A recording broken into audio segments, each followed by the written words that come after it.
ప్రతి వారం ఈ రీతిగా మీతో వాక్యం ధ్యానించడం దేవునిచ్చిన ఆనందం. ఇప్పుడొస్తదా గురువారం, శుక్రవారం అని ప్రతి వారం, వారమంతా వెయిట్ చేస్తుంటా. మరలా వాక్యం మీతో చదవాలని. వచ్చి నాతో ఈ వాక్యాన్ని ధ్యానిస్తున్న ప్రతి ఒక్కరికి నా నిండు వందనాలు. ఈరోజు ఏ వాక్యం? యాకోబు పత్రిక మొదటి అధ్యాయం 19వ వచనం నుండి 27వ వచనం వరకు భక్తుడు భక్తి గురించి రాస్తున్నాడు. పవిత్రమైన భక్తి, నిష్కలంకమైన భక్తి, ప్రాణమున్న భక్తి, పసవున్న భక్తి, పదునున్న భక్తి, కనబడే భక్తి, బాధ్యత కలిగిన భక్తి. అదే మనం యాకోబు పత్రికలో మరల చదువుతుంటాం. తెలియదు, మనకి క్లూ ఇస్తాడు ఎవరికి రాశాడు అని.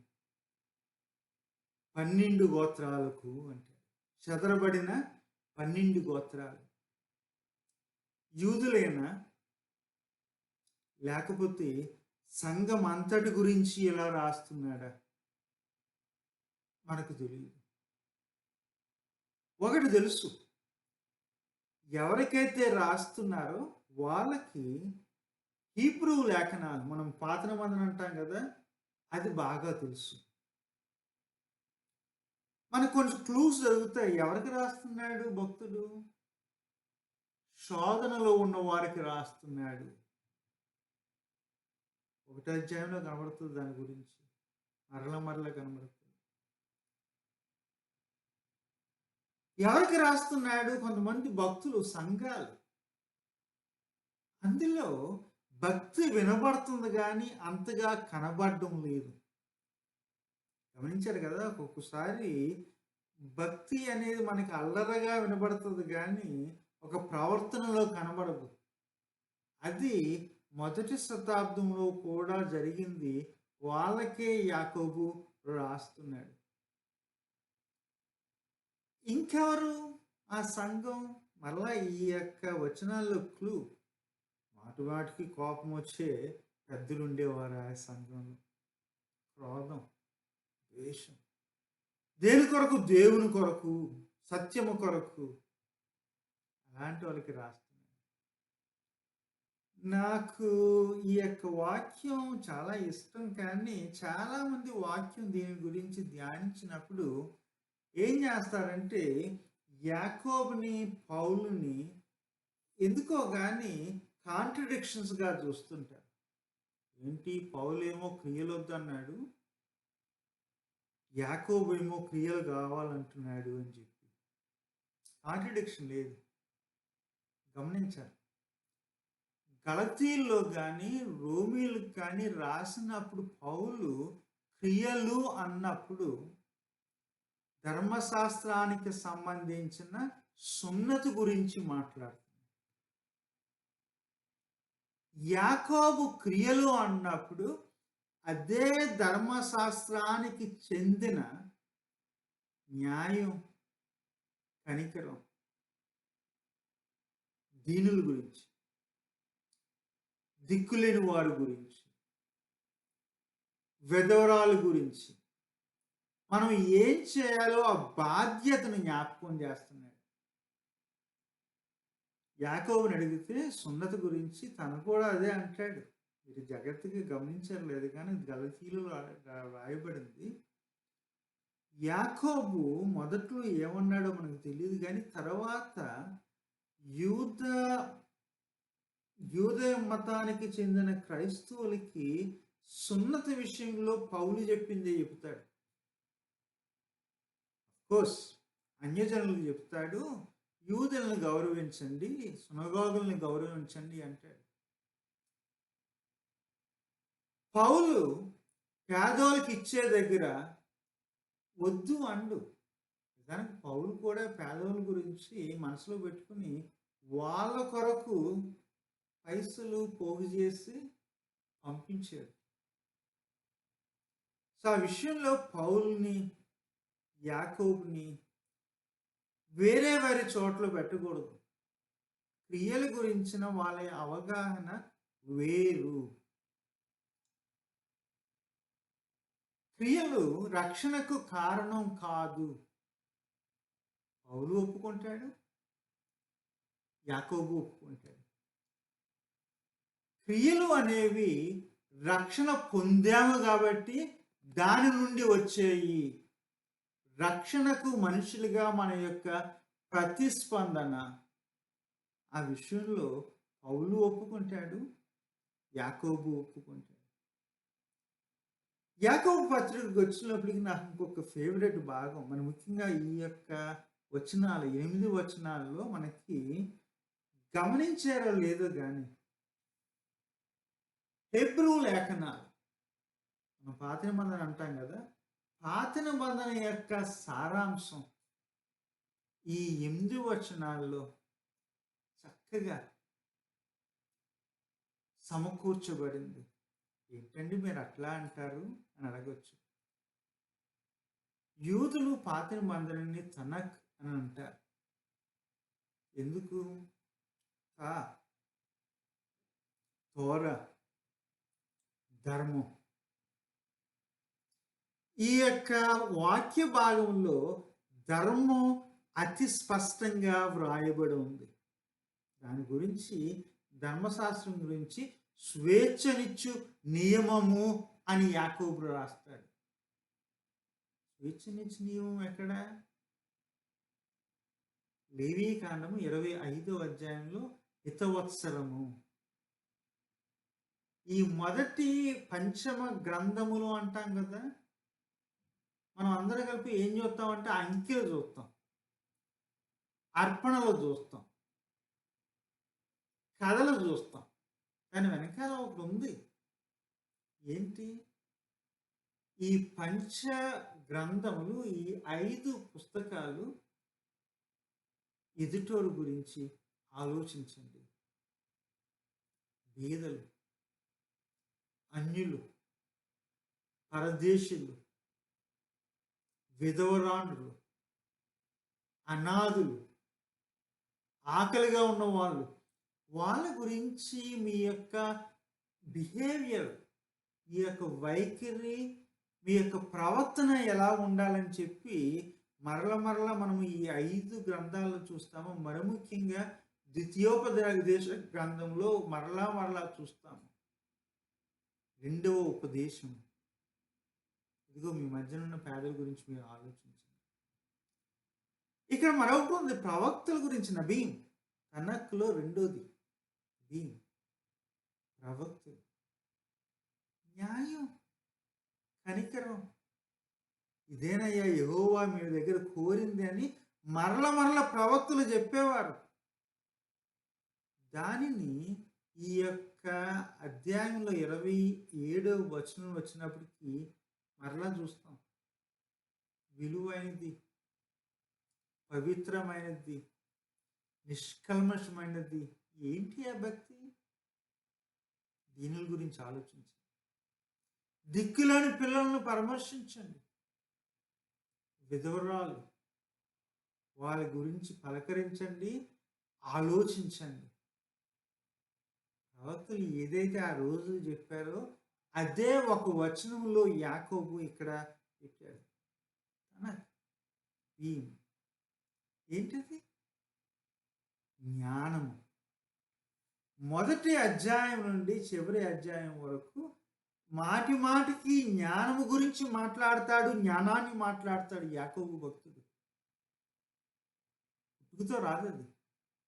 ఆశించండి, అడగండి, అలవాటు చేసుకోండి జ్ఞానాన్ని అని చెప్పి ఈ 3 ధర్మాన్ని, ప్రవక్తలను, విజ్డమ్ లిటరేచర్ జ్ఞానాన్ని, దాని గురించి చెబుతూ అంటాడు ఇది సత్యవాక్యము అంటాడు.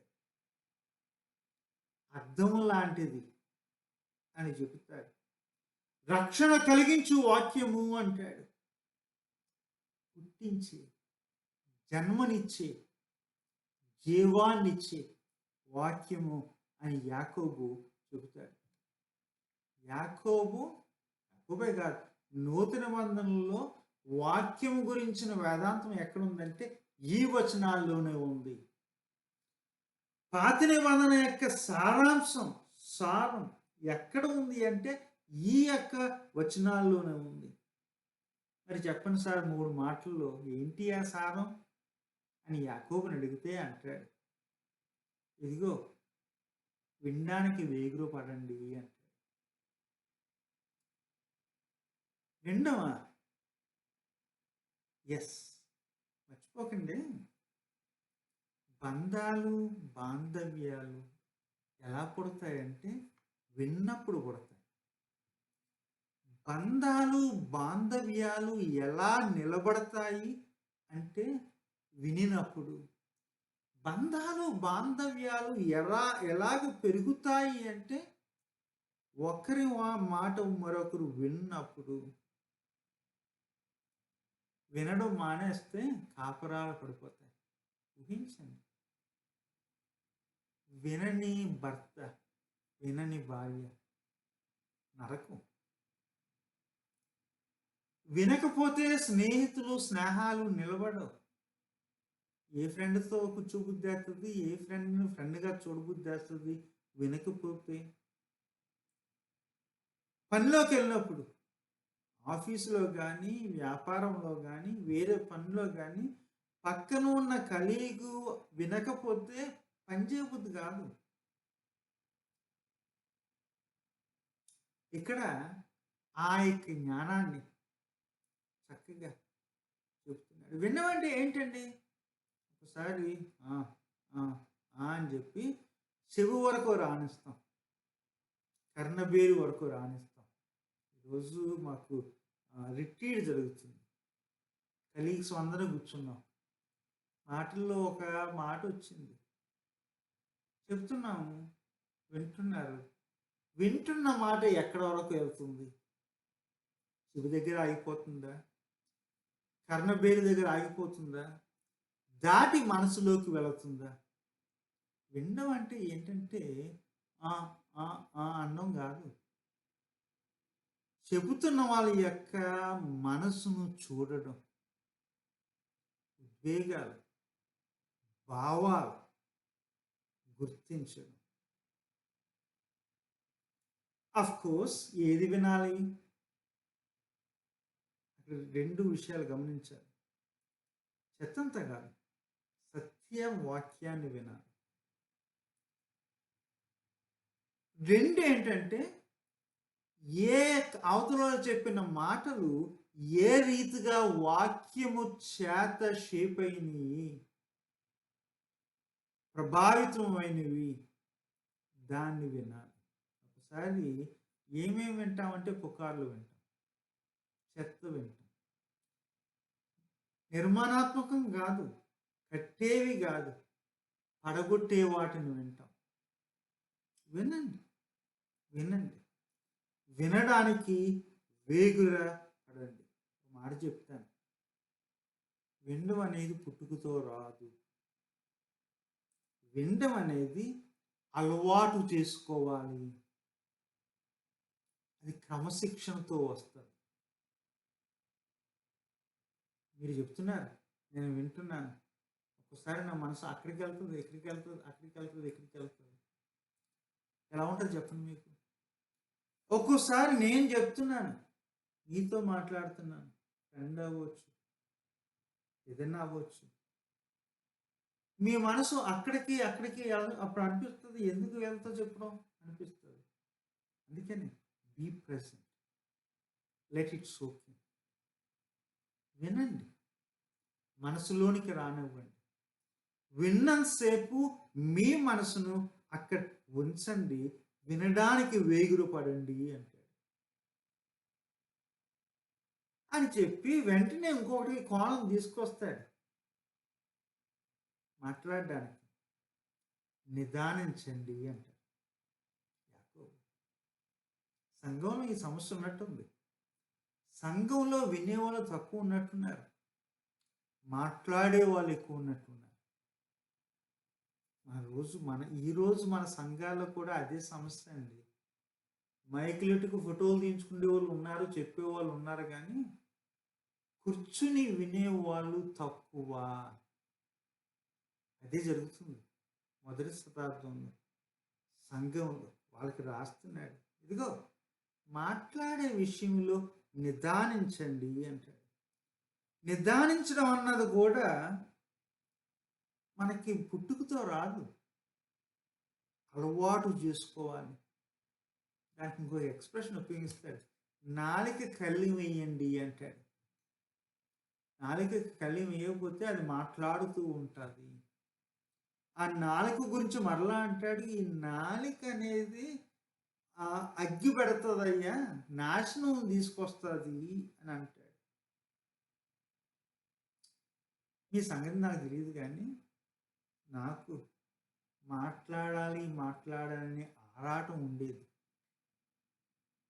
కొంచెం క్రమశిక్షణ నేర్చుకోవాల్సొచ్చింది. నిదానించడం కొరకు. నిదానించడానికి. మీకు చెప్పాననుకుంటాను. అప్పుడు హాస్పిటల్స్‌లో కొంతకాలం చాప్లెయిన్‌గా చేశాను. చెరసాలలో కొంతకాలం చాప్లెయిన్‌గా చేశాను. మొదట్లో ఏం జరిగేదంటే, వెళ్ళడం ఒక పేషెంట్‌ని గానీ, ఒక ఖైదీని గానీ కూర్చున్నప్పుడు 25 నిమిషాలు టైం గడిపేవాడిని. మా యొక్క ప్రాక్టీస్‌లో భాగం ఏంటంటే, అవతల వ్యక్తి ఎంతసేపు మాట్లాడాడు, నేనెంతసేపు మాట్లాడాను అని నోట్స్ తీసుకునేవాళ్ళం. మొదటి 3, 4 నెలలు కొంచెం ఇబ్బందయిందండి.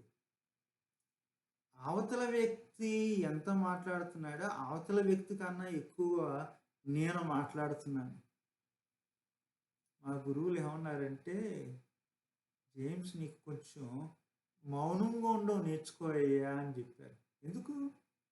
నువ్వు పేషెంట్ దగ్గరికెళ్ళింది, లేకపోతే ఒక ఖైదీ దగ్గరికెళ్ళింది మాట్లాడడానికి కాదు, వినడానికి వెళ్ళావు.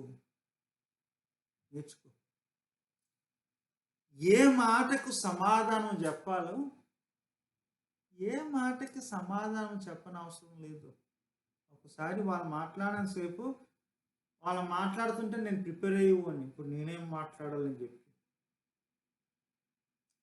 ఎక్స్‌పీరియన్స్ వచ్చి కొద్దీ ఒకటి నేర్చుకున్నాను. వెళ్ళింది వినడానికి.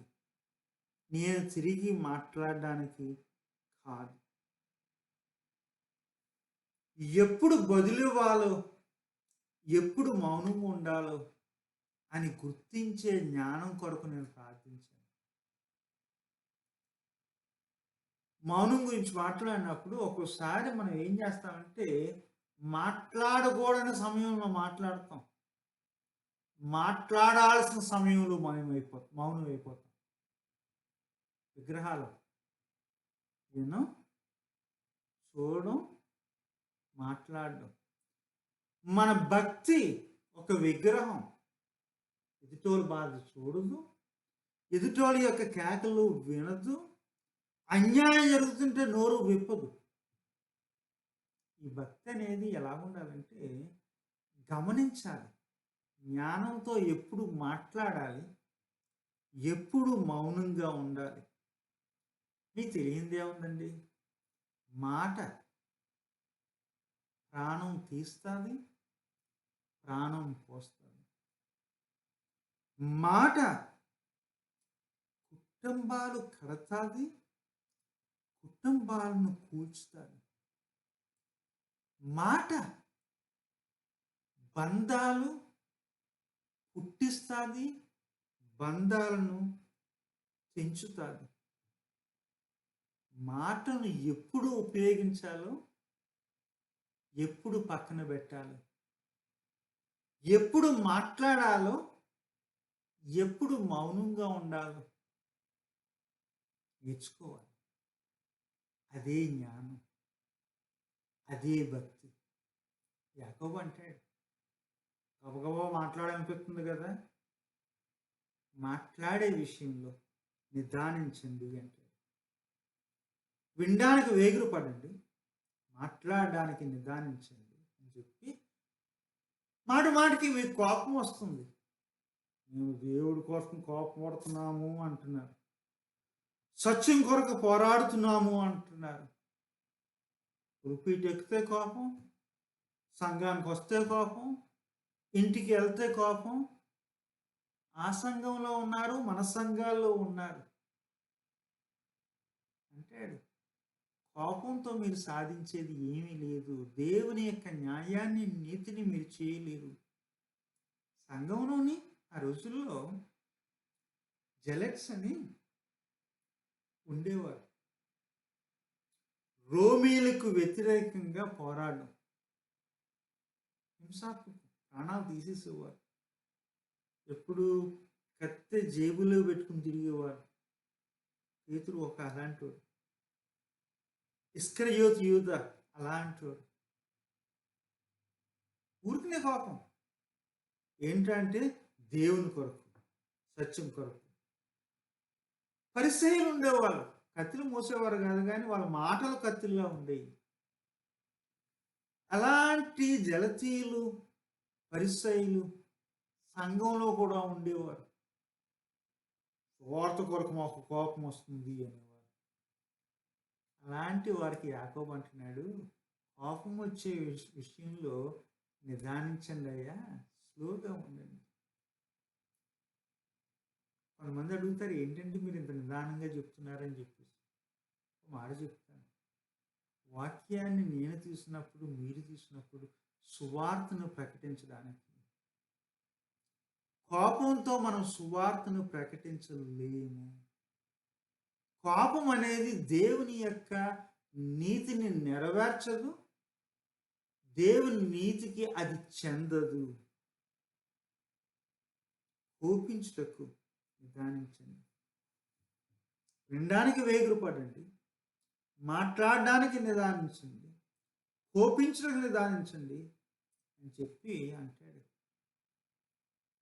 నిజమైన, విలువైన, పవిత్రమైన, నిష్కలంకమైన భక్తి ఏంటంటే దీనులు, దిక్కులేని పిల్లలు, అనాథులు, విధవరాలు.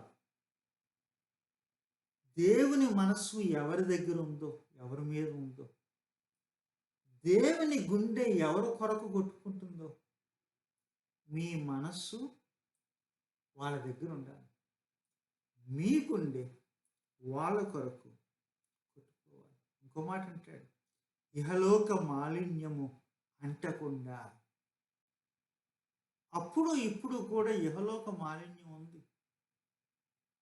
యాకోబు సంఘంలో వాళ్ళు ఇటు రోమా సామ్రాజ్యానికి దగ్గరయ్యి రాజీ పడ్డ వాళ్ళు కొంతమంది ఉన్నారు, వ్యతిరేకంగా పోరాడి ప్రాణాలు తీస్తున్న వాళ్ళు కొంతమంది ఉన్నారు. రాజీ పడ్డము మాలిన్యమే, కోపంతో ప్రాణాలు తీయడము మాలిన్యమే. అంటకుండా నిదానించి కనికరాన్ని చూపించండి. అదే